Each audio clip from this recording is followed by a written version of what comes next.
कई लोग 6 महीने पढ़ के भी निकाल देते हैं और कई लोग 6 साल पढ़ के भी यूपीएससी नहीं निकाल पाते। तो नीट की बात करें तो नीट इतना कठिन एग्जाम नहीं है। अगर 180 दिन अगर आप लग के मेहनत करो, रोज 8 से 10 घंटे पढ़ो और क्वालिटी पढ़ो, क्वालिटी, ये नहीं कि क्वांटिटी दिखाओ केवल कि 10 घंटे बैठे रहे हम, पढ़ा तो गुरु घंटाल कुछ भी नहीं, है ना। हेलो बच्चों, मैं आपके सामने लेके आया हूँ नीट के 180 दिन जो बाकी हैं।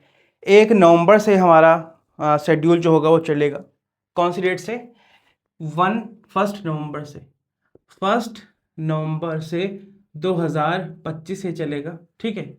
और ख़त्म होगा जाके नवंबर, दिसंबर, जनवरी, फरवरी, मार्च और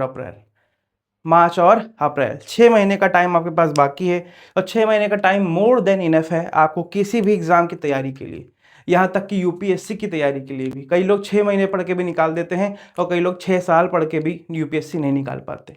तो नीट की बात करें तो नीट इतना कठिन एग्जाम नहीं है। अगर 180 दिन अगर आप लग के मेहनत करो, रोज 8 से 10 घंटे पढ़ो और क्वालिटी पढ़ो, क्वालिटी, ये नहीं कि क्वांटिटी दिखाओ केवल कि 10 घंटे बैठे रहे हम, पढ़ा तो गुरु घंटाल कुछ भी नहीं, है ना।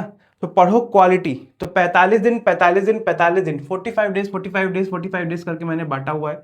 पहले 45 दिन में आपको क्या करना चाहिए? देखिए, पहले जो आपके टॉपिक्स जो आपको अच्छे से आते हैं, टॉपिक्स वेल प्रिपेयर्ड जो हैं उनको उठाओ, उनके बनाओ आप लोग शॉर्ट नोट्स। क्या बनाओ? Short notes. अगर बन चुके हैं तो वेल एंड गुड, नहीं बने हैं तो बनाओ। जैसे कोई इंपॉर्टेंट टॉपिक की मैं बात करूं, जो इंपॉर्टेंट टॉपिक आपके हो सकते हैं, ऑर्गेनिक के शॉर्ट नोट्स सबसे पहले बनाओ। ऑर्गेनिक के शॉर्ट नोट्स सबसे पहले बनाओ, क्योंकि सबसे ज़्यादा आपको ऑर्गेनिक में ही नंबर मिलेंगे और कहीं आपको नंबर नहीं मिलने वाले इतने ज़्यादा। अच्छा, फिर इसके बाद बारी आती है आपकी फिजिकल की। इसके बाद बारी आती है फिजिकल के शॉर्ट नोट्स की। बहुत इंपॉर्टेंट है बेटा। फिजिकल के शॉर्ट नोट नहीं, तुम फॉर्मूला शीट बनाओ। क्या बनाओ? फॉर्मूला शीट बनाओ, ठीक है। अच्छा, इनऑर्गेनिक के लिए तुम एक काम कर सकते हो। इनऑर्गेनिक के लिए तुम एक कैसे बताऊं डाटाबेस बनाने को। डाटाबेस मतलब इनऑर्गेनिक में काफ़ी ज़्यादा जो टॉपिक हैं एक दूसरे से रिलेटेड हैं, काफ़ी ज़्यादा टॉपिक है जो एक दूसरे से रिलेटेड हैं। तो ज़्यादा कुछ करने की यहाँ पे ज़रूरत नहीं है, शॉर्ट नोट्स ही बनाइए, वही आपके काफ़ी रहेंगे, ठीक है। शॉर्ट नोट्स, ठीक। अच्छा, ऑर्गेनिक अभी यहाँ पे इतना आपने कर लिया होगा, शॉर्ट नोट्स। अगले 15 दिन में, 45 दिन में फिर से आइए ऑर्गेनिक के नेम्ड रिएक्शन का, ऑर्गेनिक के नेम्ड रिएक्शन का एक चार्ट बनाइए। फिजिकल के जो टॉपिक्स हैं, कॉन्सेप्ट हैं उनको चैप्टर वाइज चार्ट बनाइए। ये क्यों बनवा रहा हूं बेटा? शॉर्ट नोट्स चार्ट आप जितने अच्छे से लिखोगे, बनाओगे, उतना ज़्यादा आपको याद होगा। मैं फिर से बोल दूं, ज़्यादा क्वेश्चन करने से, यहाँ पे लिख देता हूँ, PYQ करने हैं, यस, लेकिन बहुत ज़्यादा करने से नंबर नहीं आएंगे। नंबर आएंगे नोट्स बहुत ज़्यादा बार बनाने से या फिर याद करने से, ठीक है। PYQ चाहे तुम 200 लगा डालो, 2000 लगा डालो, 2500 लगा डालो, 5000 लगा डालो, कुछ नहीं होने वाला जब तक तुम्हारे पास अच्छे शॉर्ट नोट्स नहीं होंगे। और यही एक बार इनऑर्गेनिक में भी कर दो। इनऑर्गेनिक में भी कॉन्सेप्ट का एक चार्ट बना दो, चैप्टर वाइज चैप्टर का चार्ट बना दो। बना सकते हो। 3 ही तो चीज़ें हैं बेटा, यही करनी है। तो यहाँ तक अगर मैं बात करूँगा तो आपके मैक्सिमम चीज़ें कंप्लीट हो चुकी होंगी। कुछ जो टॉपिक को आप स्किप कर सकते हो, बायोमोलिक्यूल्स टाइम ज़्यादा लेगा, चीज़ें कम आती हैं, एक ही क्वेश्चन आता है इससे।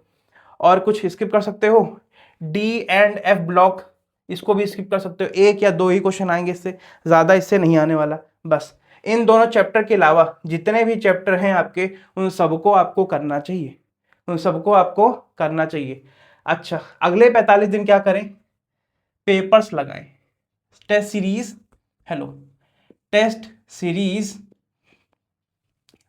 Series sample paper, sample paper. और टेस्ट सीरीज आप ऑफलाइन ज्वाइन कर लो, ऑफलाइन PW की आती हैं, LN की आती हैं, ऑफलाइन, ऑफलाइन PW या फिर LN वेलन की आती हैं ऑफलाइन, उनको आप ज्वाइन कर लोगे तो उसमें होगा क्या कि आप ऑफलाइन जाके वहाँ बैठ के एग्जाम की तरह अपना प्रिपरेशन कर पाओगे। घर में भी आप लगा सकते हो, PYQ के क्वेश्चंस घर में भी लगा सकते हो, ठीक है। आखिरी 45 दिन में क्या करेंगे, ये तो हो गया सर। आखिरी 45 दिन में क्या करेंगे, आखिरी 45 दिन में कुछ नहीं, बस यहाँ पे लिखो बड़ा बड़ा रिवीजन, बड़ा बड़ा रिवीजन। आखिरी 45 दिन में आपको 8 घंटे सोने हैं, 8 घंटे स्लीप चाहिए, 8 आवर्स की स्लीप चाहिए, 2 आवर्स आप कूदो खेलो, इंजॉय करो, इंजॉय करो। 8 घंटे का रिवीजन, 8 आवर्स का रिवीजन करो, 8 आवर्स का रिवीजन करो। और भैया जो तुम्हारे कितने घंटे बचे, 16 हो गए, 6 घंटे सो लो। अरे सॉरी, सोने वाला तो हो गया, अभी भी तुम्हारे पास टाइम बाकी है कितना, 8 घंटे स्लीप हो गया, 2 घंटा इंजॉय हो गया, 18 घंटे हो गए, 18 घंटे, अभी भी 6 घंटे बाकी हैं। इन 6 घंटों में तुम चाहो, अगर अगर तुम्हारे पास अच्छा ग्रुप हो तो ग्रुप डिस्कशन करो। अब तुमको सब कुछ आ चुका है, आप लोगों से बात करने में तुमको मजा आएगी, लोगों से बात करने में तुमको मजा आएगी। दोस्तों को फोन मिलाओ, कह दो ये टॉपिक आओ रिवाइज करते हैं, आज आज ये टॉपिक पढ़ के बैठना, आज इसके बारे में क्वेश्चन पूछेंगे। सामने वाले को आता होगा तो बढ़िया, ना आता होगा तो और बढ़िया, तुम्हारा कॉन्फिडेंस बढ़ेगा। हेलो, तुम्हारा कॉन्फिडेंस बढ़ेगा। तो कुछ भी कठिन नहीं है यहाँ पे, सब आसान तरीके से आप लोग कर सकते हो, घबराना नहीं है, बहुत काफ़ी टाइम है आपके पास। अच्छा, पहले अगर कुछ भी नहीं किए हो तो पहले 45 दिन, पहले 90 दिन तो अपना कोर्स ही कंप्लीट करो, फिर उसके बाद ये सब चीज़ें करो, हो जाएगा। जो आखिरी में इतना हम लोग ईजी कर रहे हैं, 45 दिन आखिरी के जो बड़े ईजी हो रहे हैं, उनको थोड़ा सा टफ बना लेना, उनको थोड़ा सा टफ बना लेना। तो ये एक ओवरव्यू है जो आप अपने पास रख सकते हो, सीख सकते हो इससे कुछ, है ना। और बहुत ही मज़ेदार चीज़ें हैं। भरोसा रखना है अपने आप पे, किसी और के भरोसे मत बैठना बेटा कि और कोई करा देगा, मैं बाद में पढ़ लूँगा, बाद में सर पढ़ा देंगे, ऐसा कुछ नहीं होता है। तुरंत पढ़ो, तुरंत अपने खुद से करने की कोशिश करो बेटा, तुरंत खुद से करने की कोशिश करो, किसी और के भरोसे मत बैठना, मत बैठना, मत बैठना। कोई भी कहेगा मैं बाद में करा दूंगा, बाद में करा दूंगा, मत बैठना, क्योंकि वो नहीं कराएंगे, वो पैसा लेके आपसे भाग जाएंगे। कोचिंग वालों से बच के रहना बेटा, कोचिंग वालों से बच के रहना, वो बाद में नहीं कराते हैं, टीचर बदल देते हैं, कोई और टीचर ला खड़ा कर देंगे, है ना। समझदार हो आप लोग, समझते हो उन चीज़ों को, आप लोग देखते भी हो, जानते भी हो, है ना। और घर में जो मम्मी पापा हैं उनसे थोड़ा सा प्यार से बोलना शुरू कर दो, थोड़ा सा भगवान का नाम जपो बीच में, 1 आधा घंटा योगा किया करो, थोड़ा मेडिटेशन किया करो। ना कर पाओ तो सुबह उठ के जो भी भगवान को आपको पसंद हो, आप चाहे जिस भी धर्म के हों, आपने भगवान का नाम लेना है 10 मिनट सुबह उठते हुए, और रात में सोते हुए 10 मिनट ये करके सो। और आधे घंटे पहले मोबाइल छोड़ दो रात में, इससे पता चलेगा। और आधे घंटे पहले मोबाइल छोड़ के बताएं क्या करो, पूरा दिन का याद करो कि आज क्या पढ़े थे, उसको याद करने की कोशिश करो। अगर तुमने पूरा दिन में कुछ भी नहीं पढ़ा तो कुछ कुछ अपने ऊपर शर्म करो, कुछ अपने ऊपर शर्म करो। लेकिन आखिरी के आधे घंटे में तुम रिवाइज करने की कोशिश करो, जो सोते हुए तुम कर सकते हो। थोड़ा सा पहले देखना, आपके सपने आएंगे उस चीज़ के, केमिस्ट्री के सपने आएंगे, फिजिक्स के सपने आएंगे बेटा, ठीक है। तो ये था आपके पास एक छोटा सा ओवरव्यू, बहुत कठिन नहीं है, ऐसा ओवरव्यू आप खुद भी बना सकते हो। जो जो टॉपिक आपके इनकम्प्लीट है उनको आप कंप्लीट कर सकते हो। आप पर्सनली भी मेरे से इस नंबर पे मैसेज करवा सकते हो, है ना, मैसेज कर सकते हो मेरे को, मैं आपको पर्सनली भी गाइड कर सकता हूँ कि क्या क्या करना चाहिए, क्या क्या नहीं करना चाहिए, कौन कौन से चैप्टर में क्या क्या इंपॉर्टेंट है, क्या क्या इंपॉर्टेंट नहीं है। तो मेरा नाम है जनार्दन दीक्षित और आपका नाम है चुन्नू मुन्नू। कुछ लेक्चर्स के लिंक यहाँ पे दे रहा हूँ, जरूर देखिए उनको। धन्यवाद, thank you so much, thank you so much, thank you so much.